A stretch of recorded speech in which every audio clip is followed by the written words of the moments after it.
존경하는 38만 영등포 구민 여러분, 구민들과 함께하는 의회를 만들기 위하여 노력하는 정선희 의장님, 그리고 선배 동료 의원 여러분, 최국원구청장을 비롯한 관계 직원 여러분, 모든 분들의 노고에 먼저 감사의 말씀을 드립니다. 안녕하십니까. 양평 1, 2동과 당산 1동을 지역구로 두고 있는 국민의힘 이순호 의원입니다. 새로운 영등포를 이끌어갈 민선 8기 5가지 구정 목표 중에 하나는 다함께 행복한 복지도시입니다. 가난, 질병, 장애 등의 어려움 때문에 소외되는 주민이 없도록 구청과 구의회가 힘을 모아 지역사회의 복지를 촘촘하고 튼튼하게 강화해 나가야 할 것입니다. 그 연장선상에서 여성 청소년 보건위생물품 바우처 지원 사업에 대하여 말씀드리겠습니다.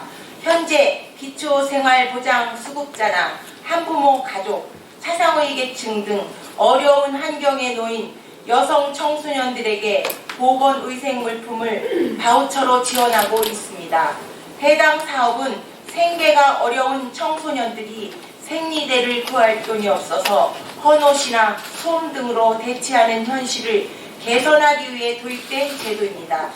저소득층 여성 청소년들이 건강하게 성장할 수 있도록 꼭 필요한 제도인 것입니다. 특히 올해부터는 기존의 만 11세에서 18세였던 지원 대상이 만 9세에서 24세로 확대된 점은 크게 고무적인 일이라고 생각합니다.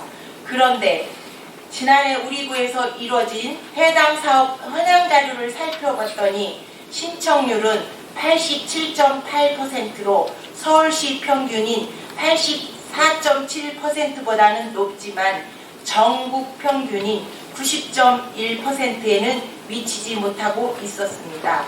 더욱이 지급된 바우처 금액 중의 81.1%만이 사용되어서 해당 사업 전체 예산의 72.3%만이 실제로 집행되었습니다. 정책은 도입되는 것만큼이나 잘 이행되는 것이 중요합니다. 청소년들은 우리 구의 미래이자 대한민국의 미래입니다. 여성 청소년의 보건복지 향상을 위해서는 해당 사업이 더욱 활발하게 추진될 필요가 있겠습니다. 사업 추진 과정에서 홍보를 강화하여 제도를 모르고 신청을 못하는 일이 없도록 하고 신청자들이 바우처 사용에 있어서 불편함은 없는지 등을 파악하여 사업 대상자의 신청률과 사용률을 높이기 위한 다방면에 걸친 대책 마련을 당부드립니다. 계속해서 영등포구 복지 시스템의 혁신을 제안하고자 합니다. 지난 9월 2일 한 언론 보도에 따르면 영등포 쪽방촌에 15년째 거주하고 있는 주민이 기초생활수급제도를 신청하는 과정에서 겪은 어려움이 보도됐습니다. 주민센터 공무원이 부양의무자 금융정보 제공 동의서에 받지 않아도 되는 자녀 서명을 받아오라고 잘못 안내하고 자녀, 손자 이름을 한자로도 써야 한다며 불필요하게 반려했습니다. 이뿐만이 아니었습니다. 기초생활수급을 신청하기 위해 수많은 곳을 거쳐야 했습니다. 가족관계증명서, 사회보장급여 제공 신청서는 주민센터에서, 소득과 재산 증빙은 은행에서, 의사소견서는 병원에서, 임대차 계약서 등 관계서류는 부동산과 임대인을 찾아야 했습니다. 게다가 사회복지 서비스 제도가 너무 많고 흩어져 있는 데다가 일상에서 사용하지 않는 행정용어 투성이라서 민원인들이 이해하기 어렵습니다.